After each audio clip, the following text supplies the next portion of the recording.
Like the judge said, pornography may be hard to define, but I know it when I see it. Ordinary pornography is just ordinary and doesn't concern me.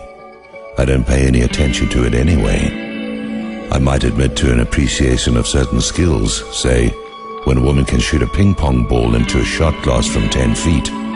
But the horizontal hula trampoline act of people bouncing up and down on each other, as if there was some reason for them to be so excited, escapes me.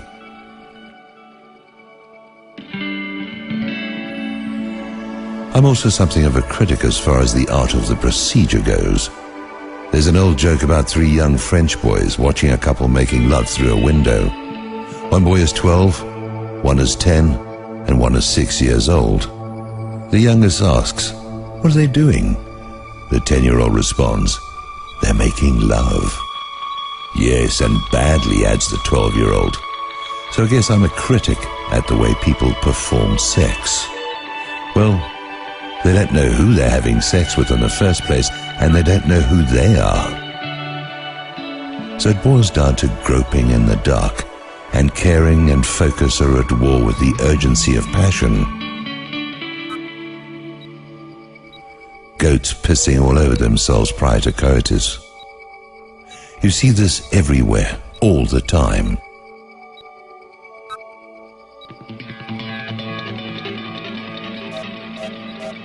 You see it on the highway, in the fashion that people drive. You see it in the supermarket lines. More than half the people perpetually look like they have to take a leak. They're in a state of urgency to get somewhere, but when they get there, what happens?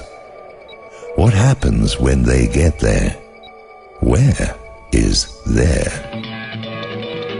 They never get there. There is a place that retreats before desire. The heat of desire drives it away, so there dangles forever, out of reach, until urgency has been replaced by control, and control comes through love, which places all of its emphasis on the loss of self in the beloved. Everything is under control of the eternal master of life, and that is love. Before the highest expression of love, everyone automatically bows their head, knowing or unknowingly, because it is the source of life and the ultimate destination. There's a tarot card called the Hermit. Each major arcana card, of which there are 22, represents a planetary influence, or a sense, or a quality, along with a great many other things. The sense associated with the Hermit is the sense of touch, and that is why mystics often talk of their interaction with the divine in erotic terms.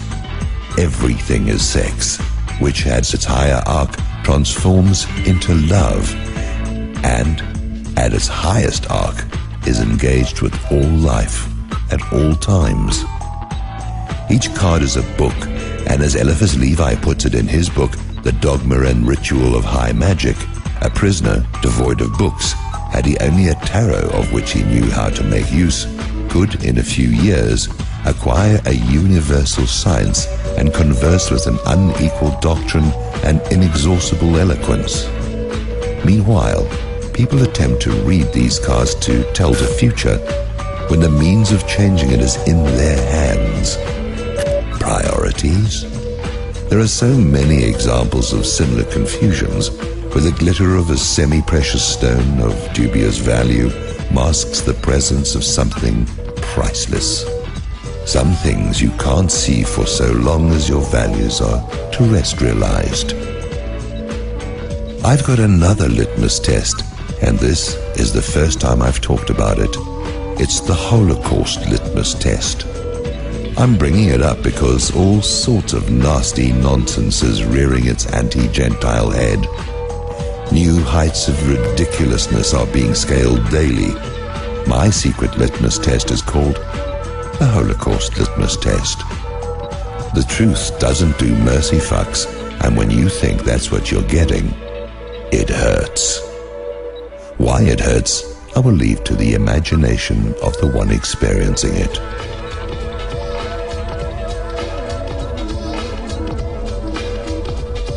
I'm still waiting for someone to explain to me how Dwight Eisenhower, Winston Churchill, and Charles de Gaulle could write tens of thousands of post-war memoirs and never mention death camps or crematoriums. I'm waiting for someone to explain how taking off over 3 million from the death count at Auschwitz does not affect the number of 6 million as the official tally. There are a lot of statistics I would love to have explained to me, but no one seems to be able to. I'm especially interested in how the world population for a certain demographic actually went up during the war years. The consensus reports a trend that can't possibly be true, but it has to be. It's the law. From the moment I first heard David Skrbina speak, I said to myself, he's off. Something's just not right with this fellow. There are other writers that have been around for a while who are bigged up about the Palestinian rights, but who set my teeth on edge. It's not because their writing lacks any kind of passion or fire, although that is the case. It's something behind the front agenda that creates a disconnect between what I'm being told and what I'm feeling. I'm mystified as to why there are so few voices, and almost none among those who could actually make a difference, that will stand up and call this masquerade for what it really is. It's one of the most cynical and manipulative efforts in the whole of history, and millions of people are freeloading on it and adding their own fantastic and impossible tales to the mix. They are striving to outdo each other in the theater of the ridiculous, and they've got no shame or hesitation concerning it.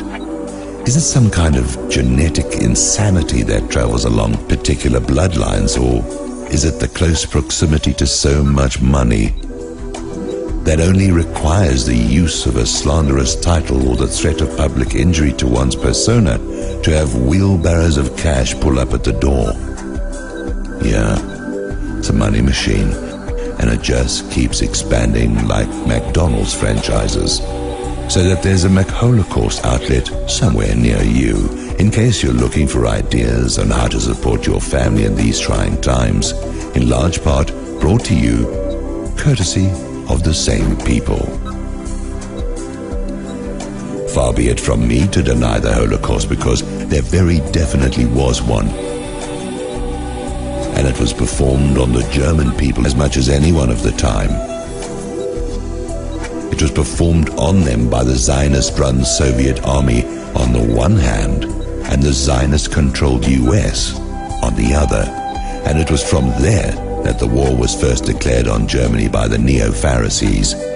They were all hot and bothered because Hitler was none too pleased about what was happening to the German economy or in the cabaret society of Berlin. This is how the Holocaust should be remembered, as something that happened to the German people as much as to anyone else, and that the Zionists who refused to let aid packages through to those in the camps were the same Zionists who wouldn't let the Red Cross even into the gulags in Russia, and that, given the tens of millions they killed in Russia, it makes perfect sense that whatever happened in World War II was a minor payback for much larger crimes. Of course, they threw other members of the tribe under the bus in order to orchestrate an imprimatur for the Rothschild banking syndicate called Israel. In the words of Ben Gurion and so many others, it didn't matter how many Jews had to die in the camps as long as they could get their hands on Palestine, which at the time was somebody else's country. This was a land with people on it, for people who wanted to steal the land. And that's what Zionism and Neo-Phariseeism is all about.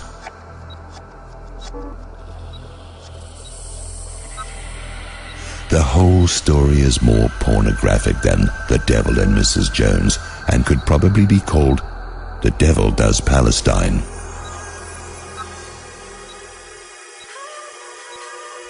I know Holocaust pornography when I see it.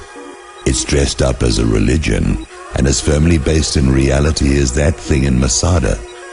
It is meant to make us talk in whispers from Sub-Rosa land, because telling the truth can get you into trouble and ruin your life, which is why people are more comfortable selling themselves into slavery in order to avoid the problems that telling the truth might cause.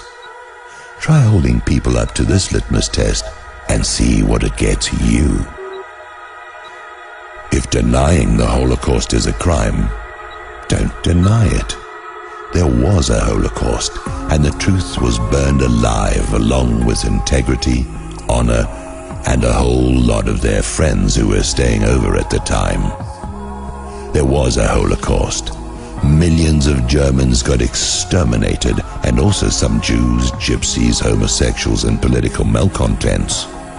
The Holocaust happened, and it was no more or less of a Holocaust than any of the rest of the Holocausts caused by those claiming exclusive rights to this one. I can feel my eyes moisten at the mountains of hair that was shaved from heads to make cushions, pillows, something or other. Actually, the hair, this holy relic, was shaved to control the spread of lice. Is it against the law to say that? The Holocaust is a religion whose intent is to blackmail the world for as long as it can be maintained. It's a racket where Paul Bunyan would feel right at home. It's a French braid of stories woven from single hairs that have no problem contradicting each other, as long as it's not you doing the contradicting, and the empire of deception that is built on top of it is going to be one of the main casualties of the apocalypse, along with the rest of the carrot and stick realities that rule this world. Success in this world may very well be measured to the degree that one trumpets the tales of those who used the money garnered to buy up every vehicle for wider expression, and then along came the internet.